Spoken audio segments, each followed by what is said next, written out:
بسم اللہ الرحمن الرحیم۔ ہمارے ہاں ایک مقبول نظریے کے مطابق یہ کائنات جو ہے وہ ایک تصادم اور ایک کشمکش کے نتیجے میں وجود میں آئی ہے، اور اس وقت سے آج تک یہ کشمکش ہر کسی نہ کسی صورت میں جاری ہے۔ کہیں ظاہر ہے جب انسان نے متمدن زندگی کا آغاز کیا تو اس وقت اس نے ایک سے دو سے چار سے یہ گروہ، قبیلے، پھر قومیں، پھر ملک اور سلطنتیں بنتی رہیں، ٹوٹتی رہیں۔ وہ کشمکش ہر روز آج بھی ہمارے سامنے جاری و ساری ہے۔ اس کی مثال ہم دیکھ رہے ہیں کہ ظاہر ہے ہمارے سامنے اس وقت جو غزہ کی صورتحال ہے، باقی جو ممالک ہیں، افغانستان تھا کچھ عرصے پہلے، اس سے پہلے مطلب چل رہا ہے، یہ سلسلہ مسلسل چل رہا ہے۔ گزشتہ 150-200 سال کے دوران ہم نے دیکھا کہ ظاہر ہے آپ بھی اس چیز کو سمجھتے ہیں کہ دنیا میں 2-3 بڑے نظریات ابھر کر سامنے آئے جنہوں نے جہانگیری کی، پوری دنیا پہ حکومتوں کا دعویٰ کیا، حکومتیں کی۔ ایک فریق جو تھا جس کے ساتھ ہماری وابستگی ہے، ظاہر ہے مسلمان جن کو کہا جاتا ہے، یا ایک مسلم امہ کا جو کانسیپٹ تھا۔ شاہ صاحب آج آپ ہمارے ساتھ بیٹھے ہیں، ہم اس چیز پہ تھوڑا سا پس منظر کو جاننے کی کوشش کریں گے کہ ظاہر ہے ایک بہت بڑی تعداد ہے، ایک ہمارا جو ایک نظریے کے حامل لوگ ہیں، نظریے کے علم بردار ہیں، بہت بڑی تعداد میں ہیں، ایک بہت بڑا رقبہ ہے، وسائل ہیں، افرادی قوت ہے، لیکن اس کے باوجود ایک سرے سے دوسرے کونے تک ہمارا جو پورا نظام ہے وہ تلپٹ ہے، ہر طرف بگدڑ ہے، کوئی مطلب انتشار ہے۔ وہ کیا وجوہات تھیں کہ جس کی وجہ سے یہ معاملات یہاں تک پہنچے کہ 1 ارب سے زیادہ انسان جو ہیں وہ بے وقت ہیں، اس وقت بے سمت ہیں، اور مطلب ایک طرح سے دیکھا جائے تو آپ کہہ سکتے ہیں کہ وہ بالکل ان کی کوئی حیثیت نہیں رہی اس وقت دنیا میں۔ تو میرے خیال میں ہم کہاں سے شروع کر سکتے ہیں اس بات کو؟ سب سے بڑی بات یہ ہے کہ آپ نے جو بات کی ہے اس کا لب لباب ایک جملے میں سمونا ناممکن ہے، کیونکہ یہ بہت طویل عرصہ بنتا ہے، یہ ہزاروں لاکھوں سالوں پر محیط عرصہ ہے، تو اس کو 1-2 جملوں میں تو قید کر کے بتایا نہیں جا سکتا۔ سر دست ہم صرف یہ دیکھ سکتے ہیں کہ یہ جو کشمکش ہے، یہ جو چپکلش ہے، کہیں پر 2 طبقات کے درمیان ہے، ایک طبقہ مظلوم ہے، ایک ظالم ہے، ایک محکوم ہے، ایک حاکم ہے۔ تو یہ اس حوالے سے علامہ اقبال کا شعر ہے کہ نہ ستیز اگاہ جہاں نئی، نہ حریف پنجہ فگن نئے، وہی فطرت اسد اللہی، وہی مرحبی، وہی انتری، کہ یہ کوئی نئی بات نہیں ہے۔ ستیز اکار رہا ہے از ازل تا امروز، یعنی چراغ مصطفی سے شرار بولہبی، یہ ہر جگہ پر ہر دور میں آپ اس کشمکش کو موجود پاتے ہیں۔ یہ صحیح، جو معلوم ہماری تاریخ ہے اس میں تو یہ چل رہا ہے۔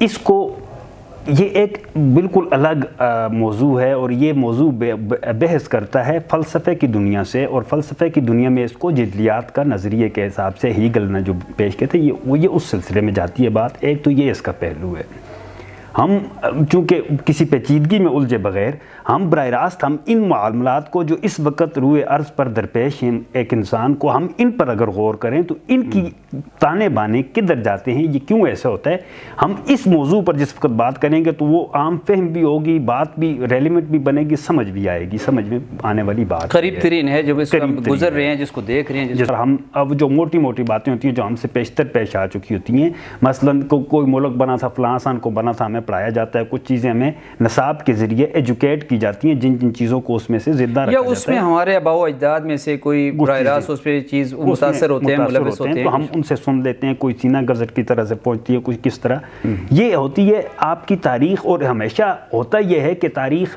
آگے بڑھتی ہے، لیکن یہ پیچھے مڑ کر آگے بڑھے تو یہ راستے پر جاتی ہے، اگر یہ پیچھے مڑ کر آگے نہ بڑھے، یہ صرف آگے ہی بڑھتی جائے تو یہ بے سمت ہو جاتی ہے۔ ہر وہ ایک شعر ہے کہ درپیش ہے بے سمت مسافت کی اذیت، اس دور کا انسان ہے دانش کے بھنور میں۔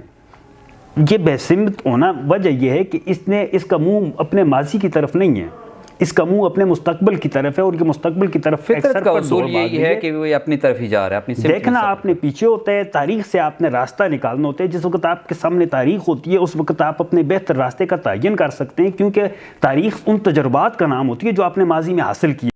بدقسمتی سے اس کو ہم اس حوالے سے کسی بھی مسئلے کو، اپنے کرنٹ جو ہمارے درپیش مسائل ہوتے ہیں، ان کا درست اور صحیح ادراک کرنے کے لیے ان کے درست اور صحیح تجزیے کی ضرورت ہوتی ہے. ہم کبھی بھی اس کا درست اور صحیح تجزیہ نہیں کر پاتے. یہ بنیادی غلطی ہے اور اس میں میں سمجھتا ہوں کہ اس پہ بات ہونی چاہیے, کام ہونا چاہیے, سمجھنا چاہیے, لوگوں تک بات پہنچنی چاہیے, یہ فہم لوگوں تک منتقل ہونا چاہیے کہ یہ کیوں ہو رہا ہے. جدلیات کے جو دو فریق ہیں اس وقت, ایک کو آپ مسلم امہ کے نام سے جانتے ہیں اور ایک آپ کے سامنے چند لوگ ہیں, چند ملک ہیں, وہ ایک دوسرے کی پشت پناہی کر کر ایک ایکا بنایا ہوا, وہ جو بات کہتے ہیں وہ بات لاگو ہوتی ہے, وہ نافذ ہوتی ہے, اس پر عمل ہوتا ہے. اور ایک وہ لوگ ہیں جو ہزاروں کی تعداد میں ہونے کے باوجود کچھ بھی نہیں کر سکتے. اب حالیہ دنوں میں آپ کے سامنے کل OIC کا اجلاس ہوا, عرب لیگ کا اس سے پہلے اجلاس ہوا. ان دو اجلاسوں کی بنسبت اقوام متحدہ ایک بڑا فورم ہے. کل پرسوں اس کا اجلاس ہوا. 3 ممبران نے یا 7 ممبران نے 7 ممبران نے اس کو جو UN میں آئی. پہلے اب میں آپ کو سمجھانے کی بات کرتا ہوں کہ یہ ایسا کیوں ہے. UN میں 7 ممالک نے صرف اس قرارداد کو کے حق میں ووٹ نہیں دیا. جنرل اسمبلی میں سیکورٹی کونسل سے معاملہ نکلا, جنرل اسمبلی میں آیا. جنرل اسمبلی میں صرف 7 لوگوں نے, ان میں سے ایک امریکہ تھا. 4 اس کے کنٹروٹے ہیں جن کے بارے میں کسی کو نہیں معلوم کہ یہ دنیا کے کون سے ممالک ہیں, کس جگہ پر پائے جاتے ہیں. میں ذاتی طور پر جغرافیہ کے ساتھ میرا بہت تعلق رہتا ہے کہ عموماً عالمی حالات کے یہ کسی بھی تناظر میں جس وقت ہم بات کرتے ہیں تو پھر جغرافیہ پر انسان الٹیمیٹلی اس کی نظر پڑتی رہتی ہے. یہ ممالک میں نے آج تک نہیں پائے دنیا کی کسی پالیسی میں, لیکن وہ ایک بس نمبر بن گیا. ایک امریکہ ہے, ایک کینیڈا ہے, ایک اسرائیل ہے, 3 یہ ہیں. اور باقی کہاں پر ہیں یہ مجھے نہیں معلوم, پتہ نہیں کون سا, یہ مختلف جزائر کے نام پر کہیں نہ کہیں پر. یہ 7 لوگوں نے مخالفت کی ہے, 146 لوگوں نے حق میں ووٹ دیا ہے, لیکن وہ کوئی ان کی وقت نہیں ہے. کوئی وقت نہیں ہے. اچھا صاحب, ظاہر ہے وہ کہتے ہیں نا کہ حادثہ یکدم نہیں ہوتا. حادثہ ایک دم نہیں ہوتا, وقت کرتا ہے پرورش برسوں. حادثہ ایک دم نہیں ہوتا. حادثہ ایک دم نہیں ہوتا. تو ظاہر ہے اس وقت ہم جس صورتحال میں پھنسے ہوئے ہیں سمجھیں کہ ایک حادثہ ہے, لیکن اس کی پرورش جو کی ہے وہ گزشتہ صدیوں نے کی ہے. سب سے پہلے ظاہر ہے ہم جس خطے میں رہ رہے ہیں یہ خطہ ایک بڑا, مطلب اپنے وقت کو لحاظ سے ایک بڑی سلطنت تھی, ایک بہت بڑا نام تھا ایک مغلیہ سلطنت کا. ہمارے سامنے 2 بڑے مطلب گزشتہ 2 صدیوں کے دوران واقعات ہوئے. ایک تو ہمارے سامنے مغلیہ سلطنت کا اختتام ہوا. ہم باہر کی دنیا پہ جانے سے پہلے ذرا اپنے یہاں کے حالات ایک معروضی سا جائزہ لیتے ہیں. اس کے بعد جو مغلیہ سلطنت کا ایک زوال ہو گیا, ختم ہو گیا, ایک کہانی ختم ہو گئی, اس کے بعد کیا حالات ہوئے؟ دیکھیں بات یہ ہے نا, یہ عالمی حالات اس وقت ایک ہی تھے. وہ یوں ایک تھے کہ یہاں سے بھی ختم کرنے والا وہی تھا, وہاں سے بھی ختم کرنے والا وہی تھا, کسی تیسری جگہ سے بھی ختم کرنے والا وہی تھا. یعنی ختم ایک ہی نے کیا.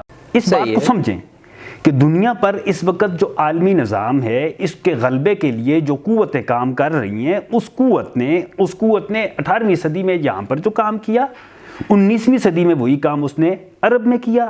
جب یہ 1910 سے لے کر 1920 کا جو دورانی ہے عرب میں کیا.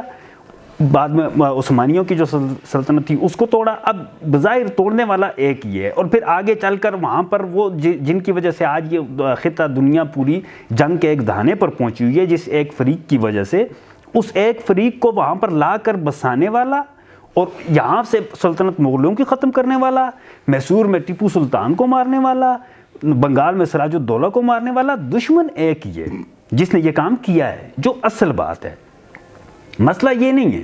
مسئلہ یہ ہے کہ ہمیں اس چیز کی طرف رسائی ہی نہیں دی گئی کہ یار تاریخ نے یا جو ہمارے ممالک کی یا جو ہمارے تعلیم کی جو ضرورتیں تھیں ہمیں وہ نہیں بتایا گیا کہ یہ ایسا کیوں ہو رہا ہے. وہ ایک ہی فریق ہے, اسی فریق نے اپوائنٹ کیا وہاں پر. اب ٹوٹل آپ تاریخ دیکھیں, آپ کے پاس سب سے پہلے وہ 17ویں صدی میں یہاں پر آئے, انہوں نے یہاں پر بتدریج قبضے کرتے گئے یہاں پر قبضے کرتے کرتے آخر پر انہوں نے ایک بادشاہ جو یہاں کا ہندوستان کا بادشاہ مشہور ہے اس کو ایک باغی کی حیثیت سے اپنی عدالت میں پیش کیا, مارا بھی انہیں اور ان سے جواب طلبی کی کہ تم نے بغاوت کیوں کی. بادشاہ بغاوت کرتا ہے یا اس کے خلاف بغاوت ہوتی ہے؟ عموماً اصول دنیا کا کیا ہے. یہ تو دیکھیں ظاہر ہے جہاں پہ 2 فریق آپس میں ہوتے ہیں وہ ظاہر ہے ایک دوسرے پہ حاوی ہونے کے لیے تو وہ کرتے ہیں, ظاہر ہے ان کا جہاں تک ہاتھ پہنچتا ہے. ہمارے لازم نہیں ہے کہ کوئی دوسرا فریق ابھی دیکھیں ایک پیرلل تجزیہ کا یا جو ایک درست بات ہے وہ یہ ہے کہ اس میں سچائی کیا ہے. ہم جب بات کرتے ہیں تو اس بات کا مقصد یہ ہونا چاہیے ہم سچائی کو جانیں کہ سچائی ہے کیا. باقی ہمارا یہ مقصد نہیں ہوتا کہ دو فریق ہمیشہ لڑتے رہتے ہیں تو یہ خیر ہے وہ بھی لڑ گئے تو وہ تو آج بھی لڑ رہے ہیں نا, تو پھر تو آج بھی خیر ہے.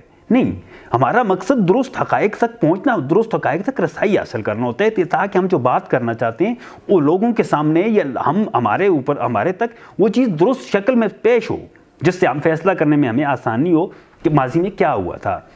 جو کچھ وہاں پر ہوا تھا وہی کچھ جگہ جگہ پر, دنیا میں جگہ جگہ پر ہوا. ہم کہتے ہیں کہ مثال کے طور پر میں آپ کا ایک سادہ سی مثال ہے, پاکستان کے قیام کے وقت یہاں پر لاکھوں لوگوں کا خون ہوا نا, تو یہاں پر ہی نہیں ہوا, وہی خون اسی سے 6 مہینے کے بعد فلسطین میں بھی ہوا نا. بالکل, تو کرنے والا بھی ایک ہی تھا, کرنے والا وہی تھا جس نے یہاں پر کیا. یہاں پر تھے یہ تھے سامنے بظاہر ہندو مسلم اور سکھ کا تصادم ہوا تھا تقسیم پنجاب کے نام پر. مرنے والا یہاں پر سکھ تھا, وہاں پر یہودی مسلمان تھا, یہاں پر سکھ مسلمان تھا. بنگال کی طرف سے دیکھ لیں آپ, کیا ادھر دیکھ لیں جتنے بندیاں تھیں اور وہ آپس میں مارنے والا اوپر کون ہے, وہاں پر بھی وہ موجود خود نہیں تھا. وہاں پر اس نے ایک اور مخلوق, ایک اور قوم لا کر بسائی ہوئی تھی جس کا یہ کہنا تھا کہ انہیں دھرتی پر یہ خطہ ان کا حق ہے, اللہ تعالیٰ نے انہیں دیا ہوا ہے, اور یہ ان کا دعویٰ تھا ایک ایریا کے لیے جس کو فلسطین کہتے ہیں.